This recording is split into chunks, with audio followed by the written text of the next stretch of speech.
Hello and good evening mga arthritis warriors. This is Dr. Jonathan Flordelis. You can call me Dr. Joff, the Cebuano hip and knee specialist. And mga arthritis warriors, today na ako i-share ninyo na presentation akong gihimo.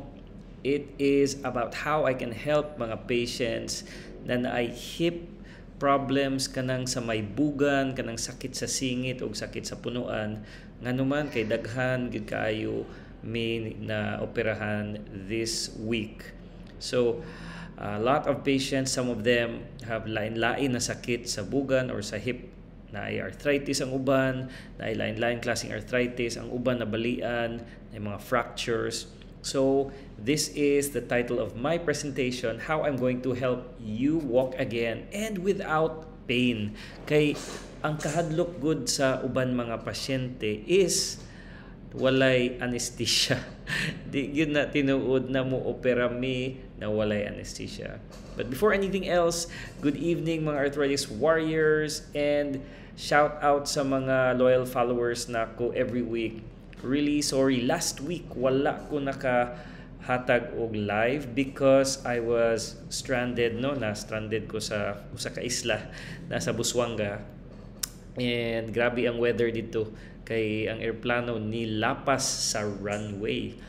Na slide siguro, I'm not sure what happened. But anyway, if you are listening live or if you are listening to this, please comment in the comments below where you are from. Are you from Bohol, Cebu, Visayas, Mindanao, Luzon, or even abroad?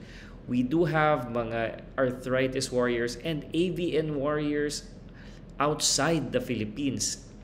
So again, this is Dr. Joff, your trusted source sa mga hip and knee arthritis information.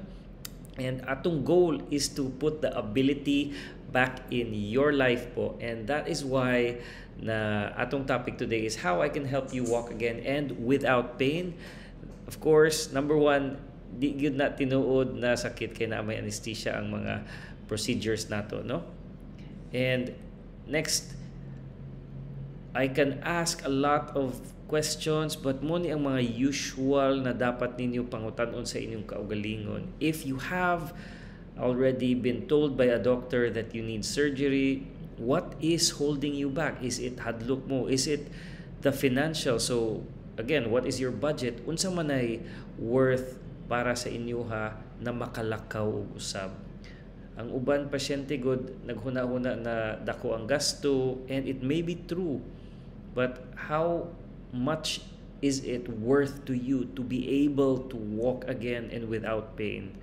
Because if gi-advise na mo og kanang gitawag og hip replacement surgery, does it solve your problem? Na ako'y mga patients na years na, months na nadili kalakaw, and finally they decided. And that is why I want to share with you na unsay tawag ani, thank you sa inyuhang mga courage.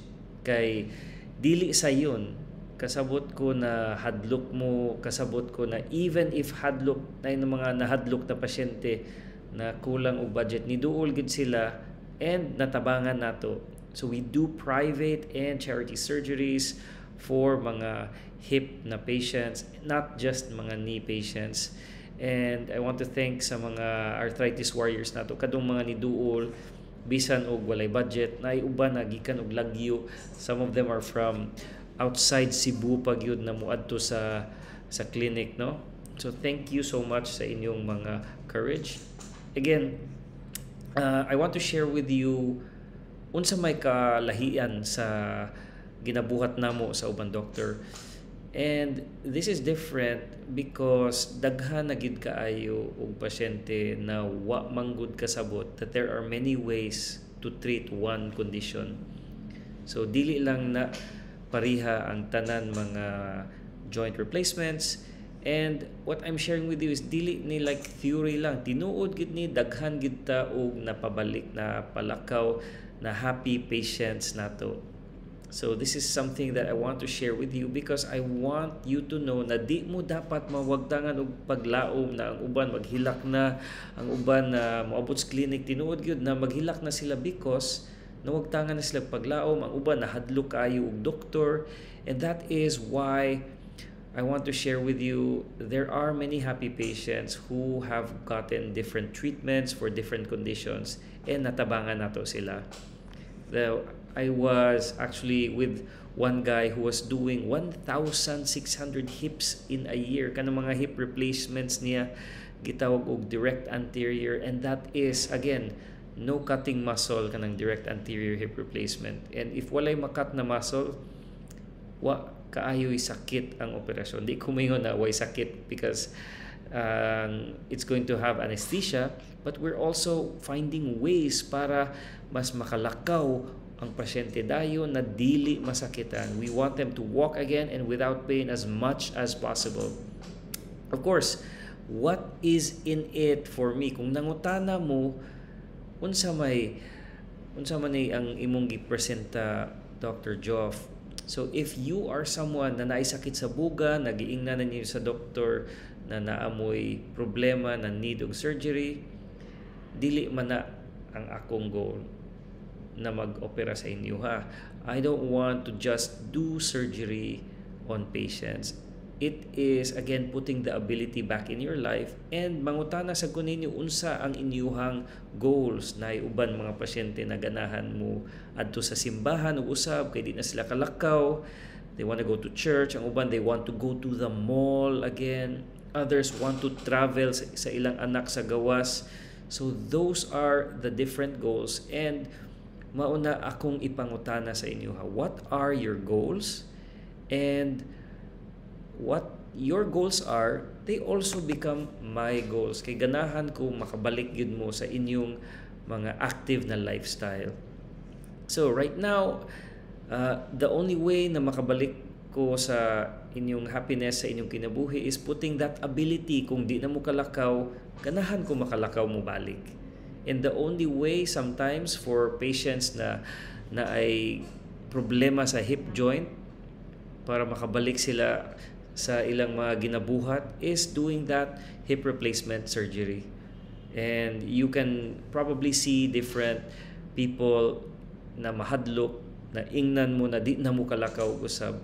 That is really maybe the case before, but there are so many advances karon na makalakaw na dayon ang pasyente. In other countries, they're even doing mga hip replacements as an outpatient surgery. And maybe that will be our goal soon, no? But right now, I just want you to know na sometimes nakasway na mo dagan tambal, nakasway na mo dagan supplements, nakasway na mo mga hilot, humandi gihapon mo kalakaw og tarong nagasakit gihapon. So my goal for you is mabalik inyong abilidad, because remember, there's not enough time in this world to spend with our loved ones. So let's cherish each moment, no, with our family and friends. So ask yourself, daghan kay mga pasyente na mangutana sa ilang kaugalingon, Dok, giingnan lagi ko sa akong doktor na kinahanglan ko og kaning gitawag og hip replacement surgery.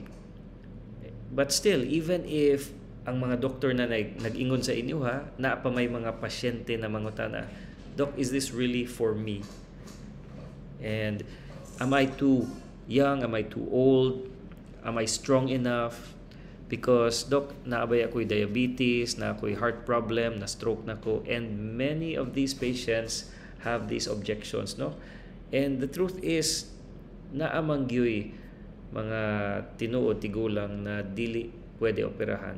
But majority of the patients na kinahanglan og surgery will always undergo kaning mga clearances. Clearances meaning mo adto tag medical doctor, internist to know if you are strong enough for the surgery. If you have diabetes, we check you out with an endocrinologist. If you have heart problems or stroke, naasa tayo i-refer na neuro or cardiologist. Whatever the case may be, safety gid na atong priority. So, unsa man gid na ang mga hip replacement surgeries, Doc? Well, there are for patients with hip fractures, naman ay number 1. Number 2, na yung mga arthritis, severe arthritis. It can be osteoarthritis, it can be na septic arthritis or TB arthritis, pwede sad na maoperahan. Na yung mga rheumatoid arthritis sa hip joint na kinahanglan sa hip replacements. There are also the young patients na nagkaguba ang hip, and some old said na AVN, meaning anang AVN is a vascular necrosis na namatay na ang hip joint o bone. And when the bone dies, again, arthritis will happen.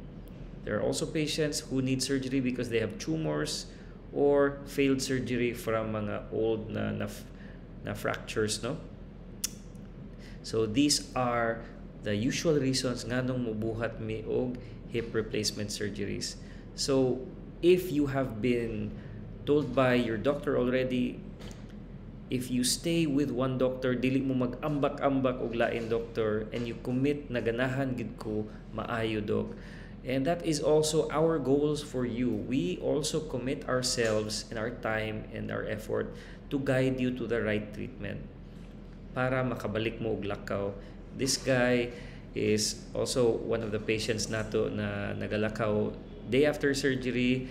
He was very determined kay naa siya kanang hip fracture, no? And this young man also came all the way from Leyte because he was already limping. Nagtakiang na siya og Yan lang sa tumoy din, balik lang Miguel. naglisod siya og lakaw.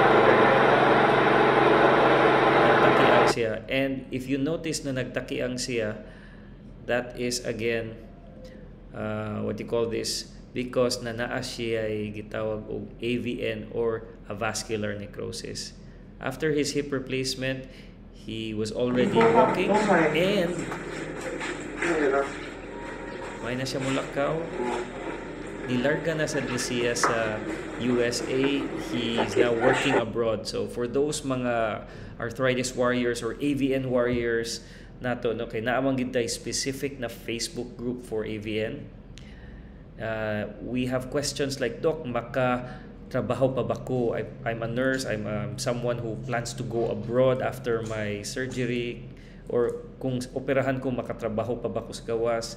The answer is yes, because again, we are putting the ability back in your life. Ginabuhat ni namo so that you can walk again and without pain ta. Muna goal namo. And right now, you will see different na mga patients, kanisad mga patients na ko na AVN and hip fracture. Again, they are walking day after surgery. Okay, walker, but good. Okay, very good. Walker. And let me tell you na kaning mga patients na ko, some of them have had months na wala sila kalakaw. But immediately day after surgery, they're already walking, and I'm really happy and proud of them because they did the work. Ganahan gid sila maayo. Imagine na weak na kay ni sila. Sige laghigda di kabangon. They cannot stand, and now they're walking again.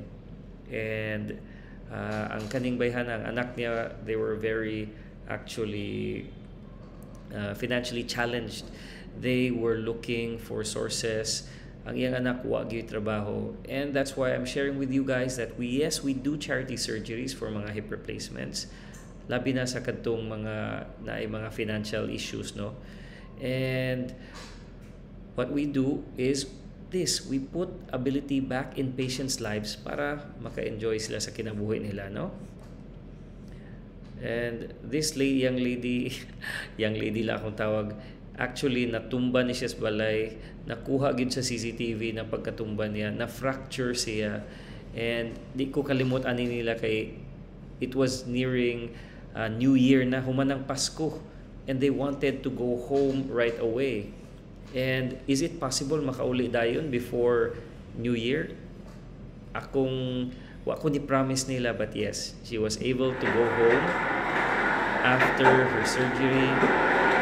And some patients are asking, Doc, unsa man ang pinakatigulang na pasyente nimo na naoperahan? Sa tuhod, it's about 102 years old, and sa hips, it's about 91 years old ang oldest na hip nato na patient na hip replacement surgery, no? Yes, we do also bilateral hips.